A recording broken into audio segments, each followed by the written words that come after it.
Dear friends, I am going to take now the last part of this chapter, that is regarding multiple expansion. Now, what is the meaning of multiple expansion?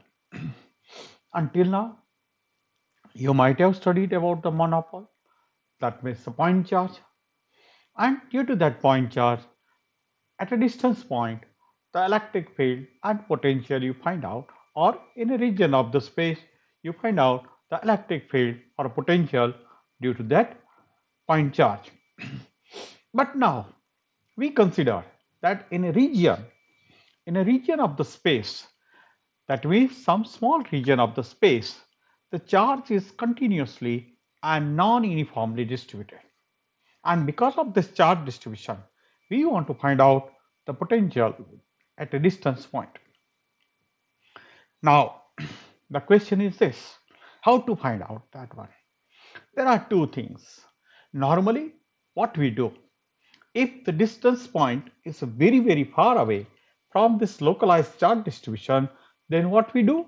We see that this total localized charge distribution we consider as a total charge, or it is considered to be a point charge, and because of that the potential we find out is equal to 1 upon 4 pi epsilon 0 q upon r. R is the distance from the point charge q to a distant point r, where r is very, very large, and q is nothing but the total charge inside the volume uh, continuously and non-uniformly distributed charge. That means q is equal to volume integration of rho d tau. We can consider like that way. This is true as far as the point is very, very far away from this localized charge distribution. But if not, what will happen? Then the potential is not going to be because of that single point charge considered to be like that way. Because inside the charge distribution, there can be possible, there can be a positive charge and there can be a negative charge. And sometimes what happens? The net charge inside the charge distribution is going to be zero. So if the charge distribution is going to be zero, then the potential is supposed to be zero. That we consider. But it is not true.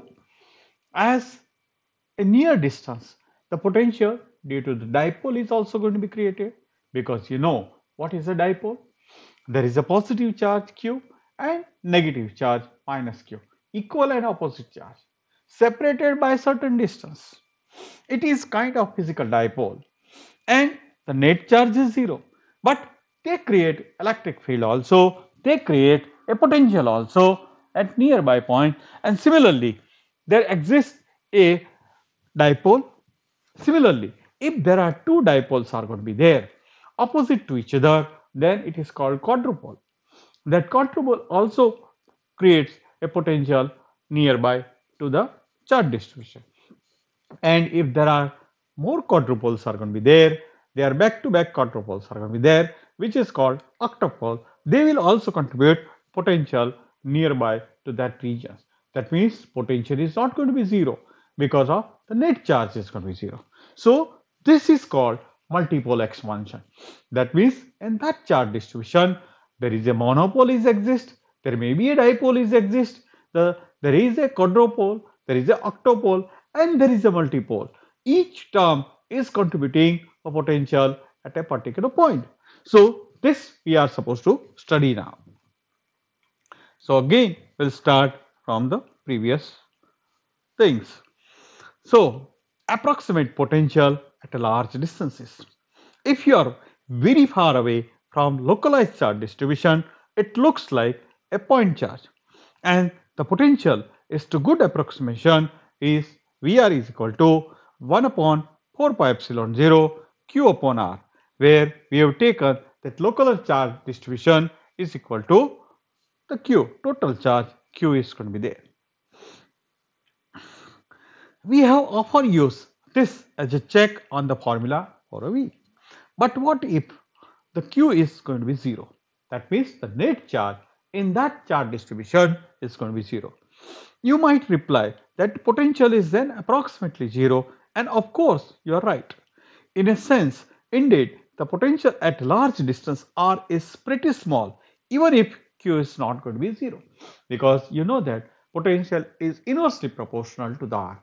So, as the distance is going to be very, very large, the potential tends to 0. So, even if the charge is not going to be 0, it is going to be very close to the 0 potential because of inversely proportional to the r. But nearby, it is not going to be the case. But we are looking for something a bit more informative than that. Now, we'll first learn about the electric dipole, which is a physical electric dipole. What is a physical electric dipole? So, we'll take a 2-point charge, equal and opposite charge. They are separated by a certain distance. This kind of configuration is said to be a physical dipole. And because of that, there is electric field and electric potential is going to be exist in a region of the space. This you have studied from 12th standard onwards, if you remember. So we first find out the potential because of this physical dipole. So this is the example 3.10. A physical electric dipole which is consist of two equal and opposite charges plus and minus q separated by a distance d. Find the approximate potential at a point far away from this dipole. That is our first target. We want to find out potential because of this physical dipole at a distant point. Solutions. Let us consider, we'll see in the figure also. Let us consider r minus with the distance from the minus q charge and r plus will be distance from plus q charge. So, using the principle of superposition, potential due to the positive charge and potential due to the negative charge, they will be algebraically summation will be taken.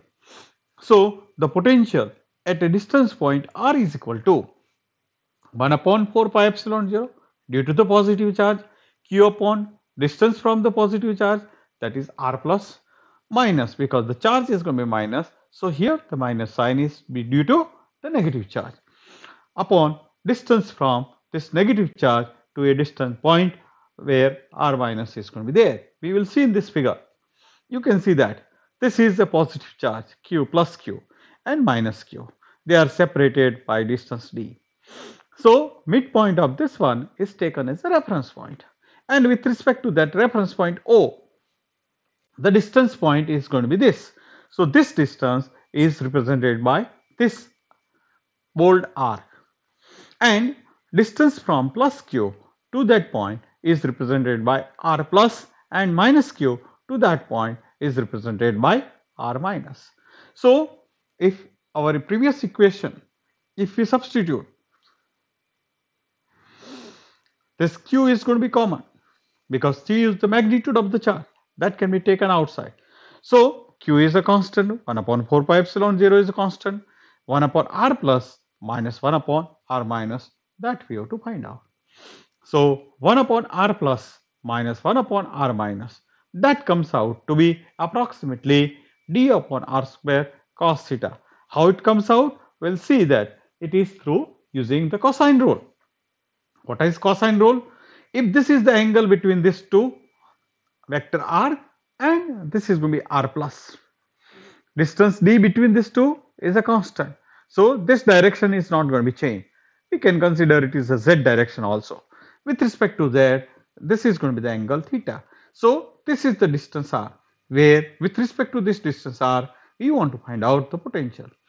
So, r is, we are going to find out in this r plus and r minus, we are going to find out in terms of r and theta, that is cos theta. So, we are going to utilize, this is the triangle. So, this 1 upon r plus is equal to, we can say that what will be there, r square is equal to, r plus square is equal to r square plus this distance from this to this is d by 2. So, d by 2 whole square minus 2 times d by 2 into r cos theta. So, using that formula, and similarly here This angle is going to be 180 minus theta. So the sign is going to be different. Sign is going to be changed. So we using this cosine rule, we can find out the distance. And from the law of cosine, plus or minus, both we have written here, r square. If you take plus, r square is equal to r square plus d by 2 whole square minus 2 times r d by 2 cos theta, and 2 will be cancelled. So this is going to be r d cos theta. If here there is a plus sign, this is going to be the negative sign, and if here it is going to be negative sign, then that means r minus square, that is equal to, then it is going to be positive sign will be there. And from here we can take r square is going to be common. So r square is taken common, 1 plus this term we are writing minus plus d upon r square. So one of the r is going to be cancelled out. So d upon r cos theta. And here d square upon 2 square means 4 r square will be there. Now we are interested in that regions, that means the distance point is far away from this physical dipole, and in that case this 4r square is greater than d square, and in that case this term can be neglected. And if this term is going to be neglected, that means we are getting this kind of r square, r plus square or r minus square is equal to r square 1 minus plus d upon r cos theta will be there. So that you can see that 1 upon r plus or minus, that is equal to, this is we have taken into denominator 1 upon r, and this term which is left, that is raised to 1/2 for say, that because it is in a denominator it becomes minus 1 upon 2, and this is equal to, using the binomial theorems, if you expand this one using the binomial theorem, this quantity is very small compared to 1, and in that case this first term is going to be this minus 1/2 is going to be multiplied here. So 1 minus 1/2, that is going to be plus 1 upon 2r, that means d upon 2r cos theta will be there for plus sign, and this is otherwise for minus sign it is going to be minus sign will be there. So if you subtract 1 upon r plus minus 1 upon r minus, so once you put plus sign and then you put a negative sign, then it comes out to be d upon r square cos theta. So that way the term which you require for that potential 1 upon r plus minus 1 upon r minus, that is approximately equal to d upon r square cos theta. Why it is approximately? Because we have taken in a binomial theorem only the one term. All other terms, that is also going to be neglected because they are going to be tends to 0. So that higher terms is going to be neglected. So this is not going to be exact, but it is approximate value. And substituting this, we find out that v is a function of r is equal to 1 upon 4 pi epsilon 0 qd cos theta upon r square. The potential of a dipole goes like 1 upon r square. At large r, as we might have anticipated, it falls off more rapidly than the potential of point charge. That means you can see that if we have considered that total charge was point charge q, then what was the potential? 1 upon 4 pi epsilon 0 q upon r was there. So it was proportional. The potential was proportional to 1 upon r. And if we consider that there is a physical dipole, that at a distant point the potential is given by 1 upon 4 pi epsilon 0 qd cos theta upon r square.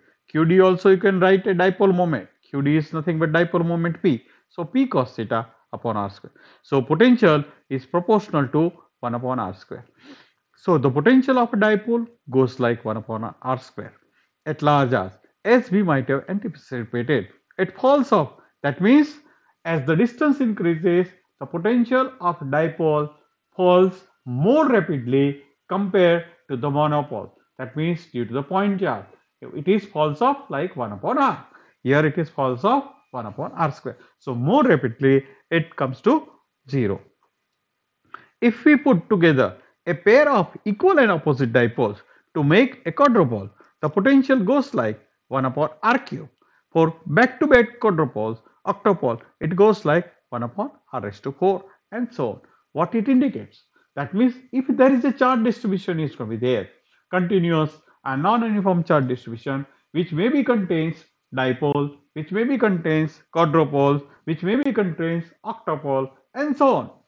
But as the higher multipoles are going to be there, that potentials are dropping more rapidly compared to the lower terms. That means due to the monopoles, dipoles, etc. Now, this can be summarized in figure 3.27. For completeness, I have included the electric monopole, which is called the point charge, whose potential, of course, goes like 1 upon r.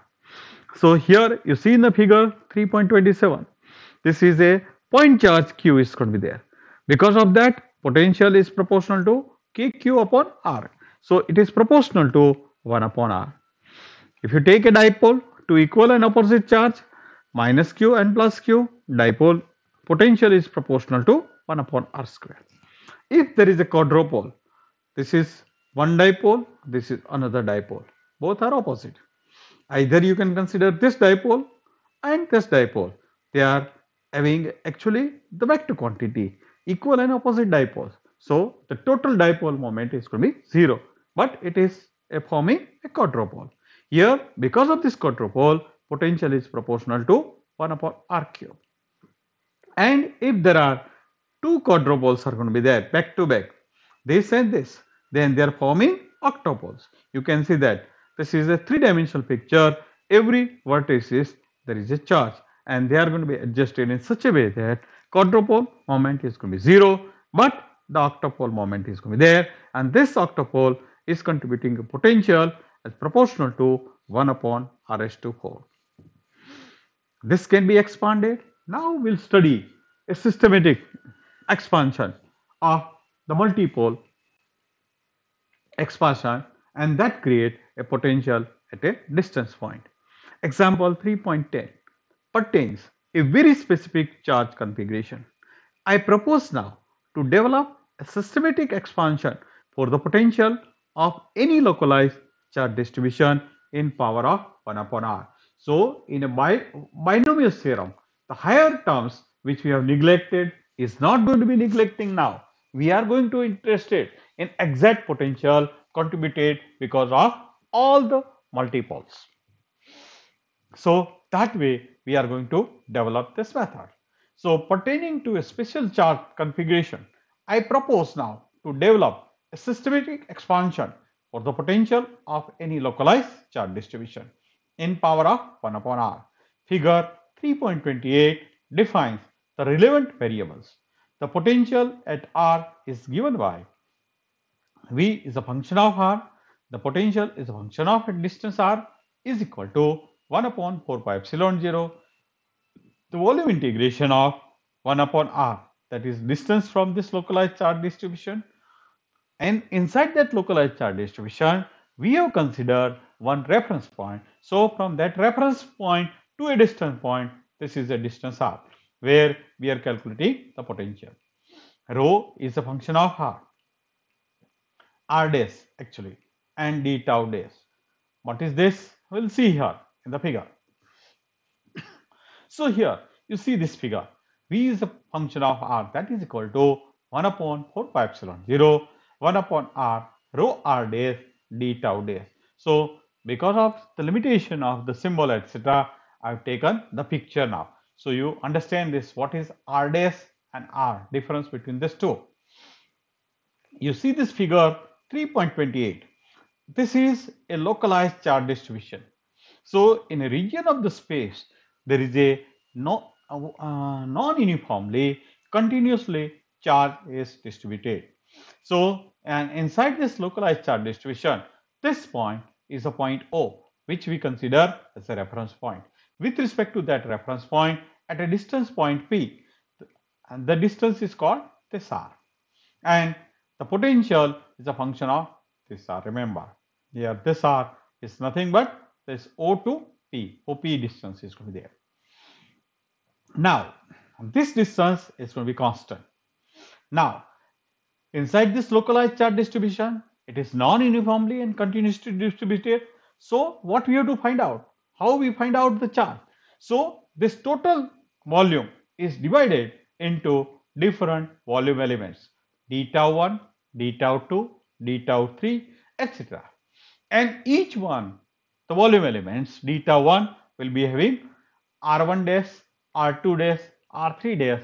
Like that way, it is having a position vector of each volume elements. Remember. So, one of the volume elements we have taken d tau dash here. How much charge will be there inside this one?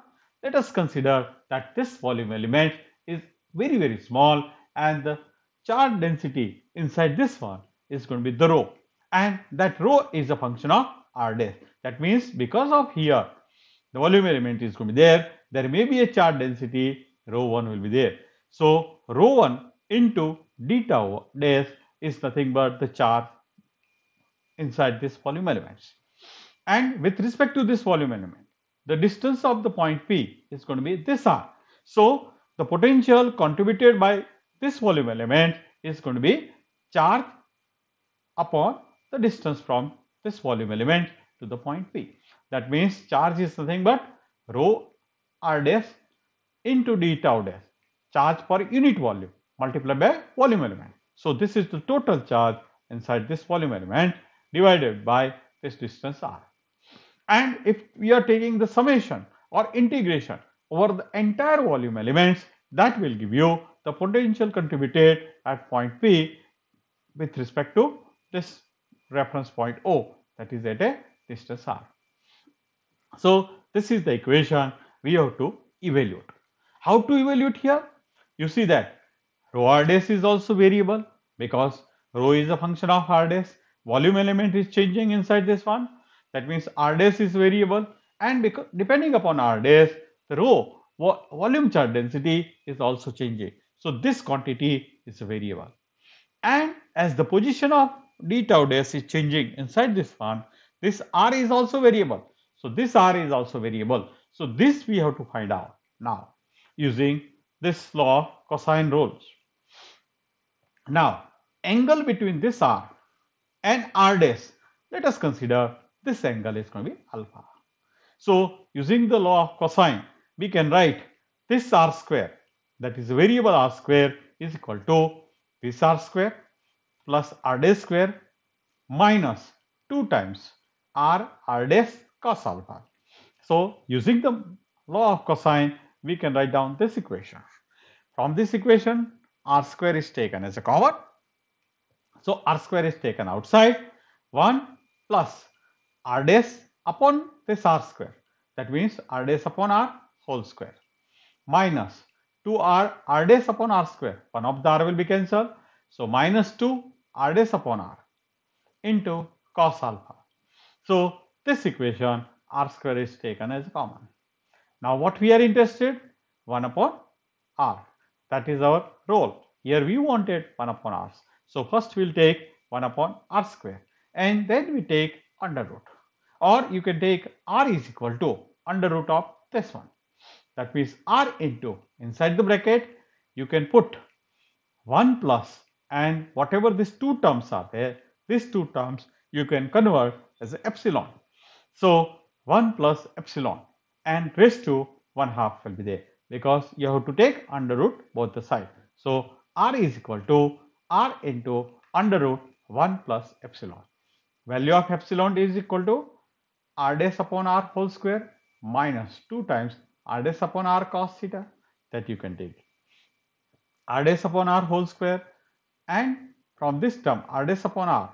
So, r dash upon r you can take common, and your epsilon is equal to r dash upon r, which you have taken common. One of the terms r dash upon r remains in the first term. Second term r dash upon r was taken common, so it was outside, minus 2 cos alpha will be there. So, the value of epsilon we are getting in the form of this. For points well outside the charge distribution, epsilon is much less than 1, and this invites a binomial expansion. So, we can write now the binomial expansion. We are actually interested in 1 upon r. So 1 upon r, here we are actually interested in 1 upon r. So this is equal to 1 upon small r, 1 upon this small r into 1 upon under root 1 plus epsilon. That comes into the numerator. That means you will get this equation. So 1 upon r is equal to 1 upon r into 1 plus epsilon raised to minus 1 half. It comes into numerator. Now we are using the binomial expansion. What is the binomial expansion? 1 upon r is as it is, and for this one we'll expand that one. 1 minus the first term is 1 up by 2 epsilon plus 3 by 8 epsilon square minus 5 by 16 epsilon cube plus etc., and this way the binomial expansion is going to be there. The value of epsilon from here we can substitute in this one, and we can write down in terms of r, r dash and alpha, or 1 upon r is equal to 1 upon small r into bracket, the first term is 1 minus the second term minus 1 half into epsilon. Now what is the value of epsilon? R dash upon r into r dash upon r minus 2 cos alpha, that is your epsilon. Third term plus 3 by 8. So this is going to be 3 by 8 into epsilon square. So this has to be the square. So r dash upon r square into r dash upon r minus 2 cos alpha whole square. So that is this term minus 5 by 16. So this is going to be minus 5 by 16 into epsilon cube.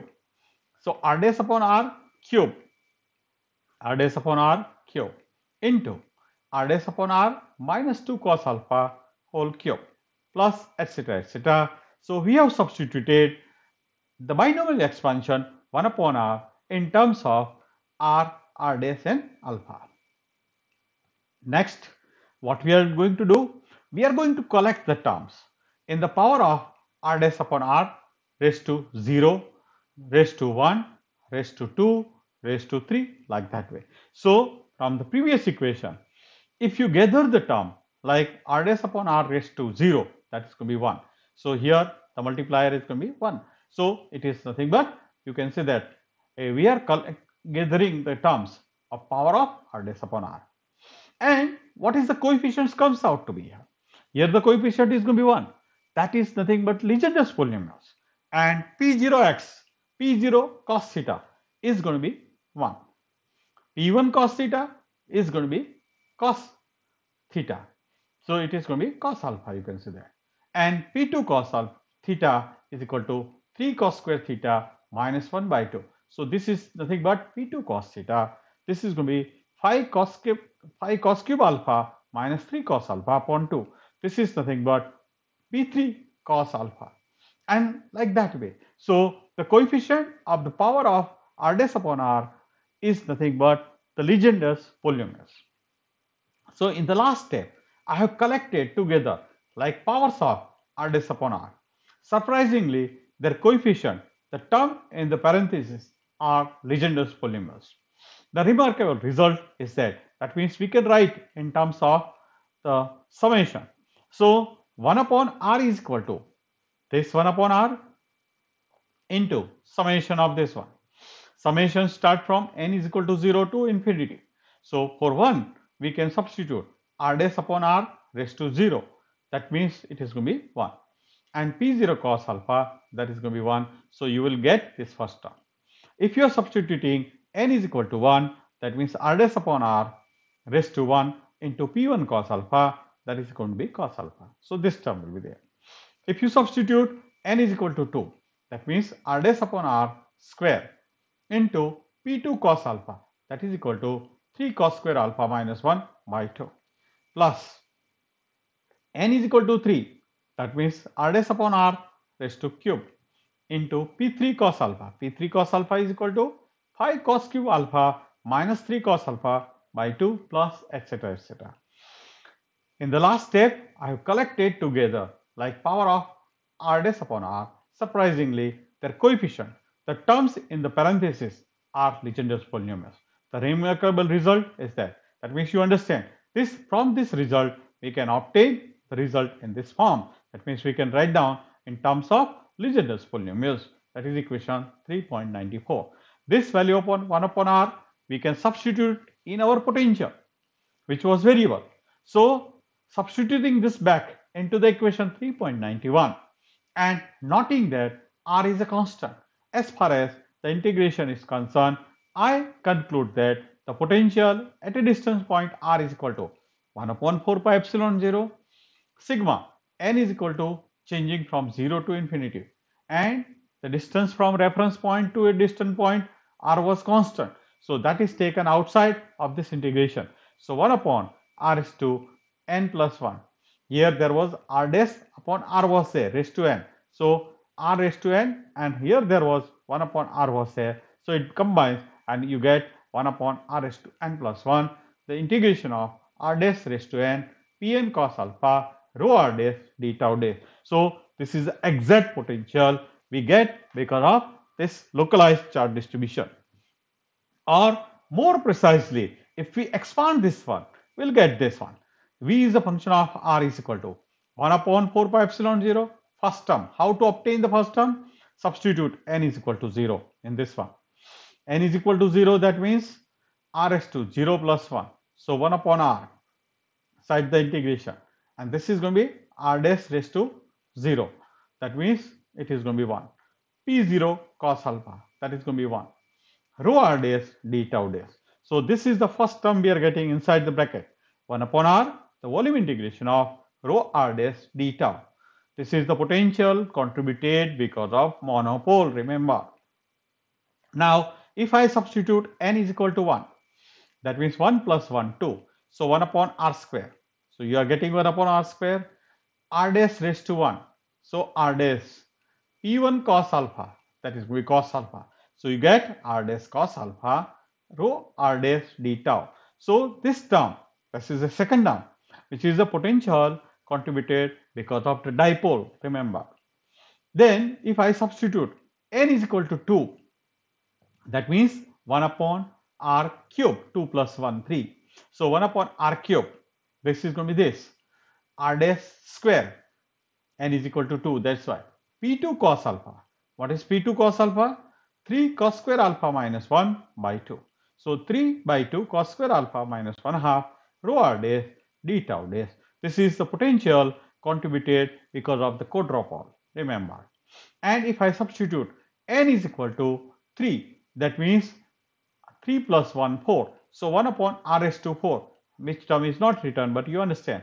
1 upon r raised to 4, r dash raised to 3, and phi cos cube alpha minus 3 cos alpha upon 2, that is P3 cos alpha rho r dash d tau dash.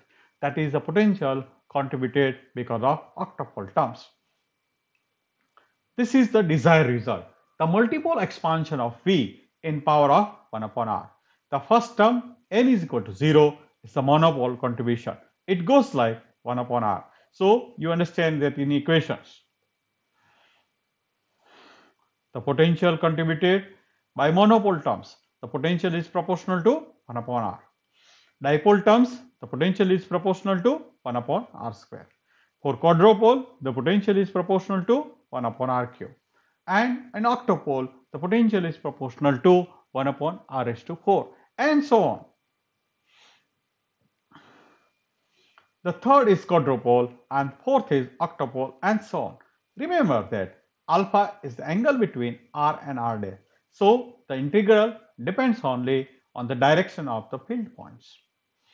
If you are interested in the potential along the z-axis, or putting it other way around, if you are orient your r coordinate so that z-axis lies on r, then alpha is the usual polar angle theta. As it stands in equation 3.95 is the exact equation, but it is useful primarily as approximate scheme. The lowest non-zero terms in the expansion provide the approximate potential at r, and the successive terms tells us how to improve the approximation at greater precision is going to be required. So you can consider that this equation 3.95 is the exact equation because of multipole expansion. That means it contributes all the multipoles, monopoles, dipole, quadrupole, octopole, and so on. All the multipoles expansion. That's you're contributing the potential. But if you take only few terms, because at the higher and higher, their potential dies off more rapidly. So if you convert from this one to certain terms only, then your potential is approximated potential because of first few terms.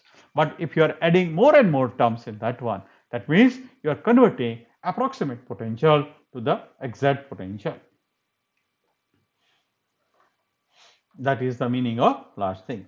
So as is stated in equation 3.95 is exact, but it is useful primarily as an approximate skip.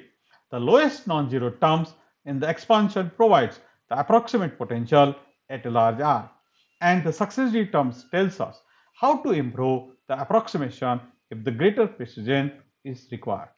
Thank you very much, friends.